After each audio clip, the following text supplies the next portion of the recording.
નમસ્કાર ભક્ત મિત્રો, આજે હું વિડીયો લઈને આવી છું શ્રાવણ સુધી પુત્રદા એકાદશી એની કથા અને વાર્તા. તો ભક્ત મિત્રો, આપ સર્વે વિડીયોને લાઈક કરજો, શેર કરજો અને મંત્રમુગ્ધ સત્સંગ ચેનલ પર જો નવા હો તો ચેનલને સબસ્ક્રાઈબ જરૂરથી કરી લેજો, જેથી કરીને આપ સર્વની પાસે મારા નવા વિડીયો આવતા રહે, મળતા રહે. ધન્યવાદ. યુધિષ્ઠિરે પૂછ્યું, હે શ્રી કૃષ્ણ, શ્રાવણ સુદ એકાદશીનું નામ તથા પ્રકાર મને કહો. શ્રી કૃષ્ણએ કહ્યું કે હે રાજન, જે સાંભળવાથી વાજપેયી યજ્ઞનું ફળ પ્રાપ્ત થાય છે અને સર્વ પાપનો નાશ કરનારી ઉત્તમ કથા હું તમને કહું છું, તે તમે સાંભળો. પૂર્વ દ્વાપર યુગના પ્રારંભમાં માહિષ્મતી નગરીમાં મહિજીત નામનો રાજા રાજ્ય કરતો હતો. તે પુત્ર રહિત હોવાથી રાજકાજમાં મન લાગતું ન હતું. ઘણા ઉપાયો કર્યા છતાં પણ પુત્ર પ્રાપ્તિ ન થતાં અને હવે ગઢપણ આવેલું જોઈ ચિંતા થવા લાગી. રાજાએ સભામાં જઈને પ્રજાની વચ્ચે કહ્યું કે મેં આ જન્મમાં કંઈ પાપ કર્યું નથી, બ્રાહ્મણ કે દેવનું દ્રવ્ય લીધું નથી, પ્રજાનું પુત્રવત પાલન કર્યું છે, શિષ્ટ લોકોનો સત્કાર કર્યો છે. તો હે બ્રાહ્મણો, એવી રીતે હું ધર્મથી ચાલું છું, છતાં કયા કારણથી પુત્ર પ્રાપ્તિ થતી નથી તેનો આપ વિચાર કરો. રાજાના વચનો સાંભળી બ્રાહ્મણો, રાજાના પુરોહિત અને પ્રજા મળી ઘોર વનમાં ગયા. ઋષિઓના આશ્રમો જોવા લાગ્યા. ત્યાં ઘોર વનમાં લોમશ ઋષિ તપ કરતા હતા તે જોવામાં આવ્યા.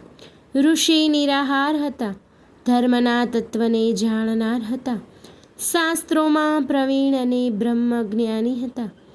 વળી એ ઋષિ ભૂત, ભવિષ્ય અને વર્તમાન જાણનારા હતા.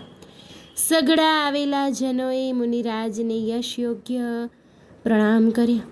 ઋષિ બોલ્યા, તમે શા કારણે અહીં આવ્યા છો અને તમે મને કેમ વખાણો છો તે કહો. તમારું જેમ કલ્યાણ થશે તેમ હું કરીશ. અમારો જન્મ પરોપકાર માટે છે, એમાં સંશય નથી. બધા જનોએ કહ્યું, અમારા આવવાનું કારણ સાંભળો. એક સંશય દૂર કરવા માટે અમે આપની પાસે આવ્યા છીએ. બ્રહ્મા અને આપથી ઉત્તમ કોઈ નથી, માટે કાર્યવશાત અમે આપની પાસે આવ્યા છીએ. હે મહારાજ, હાલ મહિજીત નામના અમારા રાજા છે, પણ એમને પુત્ર નથી, તેથી ચિંતામાં રહે છે. તેથી જ અમને ઘણો ખેદ થાય છે. હે મુને, મહાત્માઓના દર્શનથી જ કાર્ય સિદ્ધ થાય છે, જેથી રાજાએ પુત્ર થાય એવો ઉપાય બતાવો. મુનિરાજે ક્ષણવાર ધ્યાન ધર્યું અને રાજાની પૂર્વજન્મની હકીકત કહેવા લાગ્યા.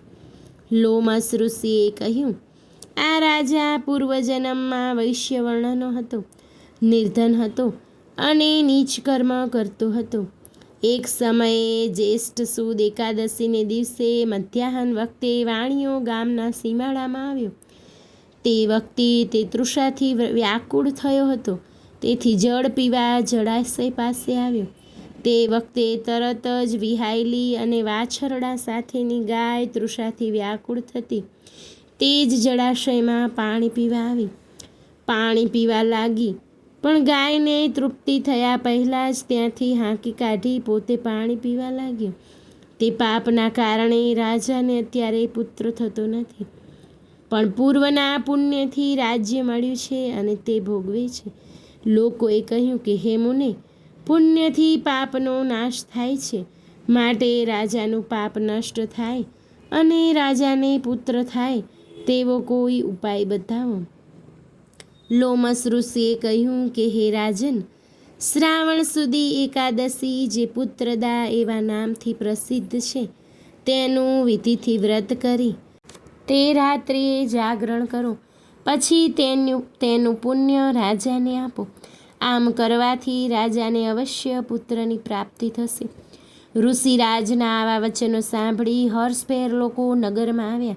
પછી જ્યારે શ્રાવણ માસની સુદ એકાદશી આવી ત્યારે ઋષિના કહેવા પ્રમાણે રાજા સહિત સઘળી પ્રજાએ આ વ્રત કર્યું અને દ્વાદશીને દિવસે રાજાને પુણ્ય આપ્યું. તેના પ્રભાવથી રાણીને 9 માસ પૂરા થયે સુંદર બળવાન પુત્રનો જન્મ થયો. માટે આ લોકમાં પુત્રની ઈચ્છાવાળા પુરુષે તે દિવસે વ્રત કરવું જોઈએ.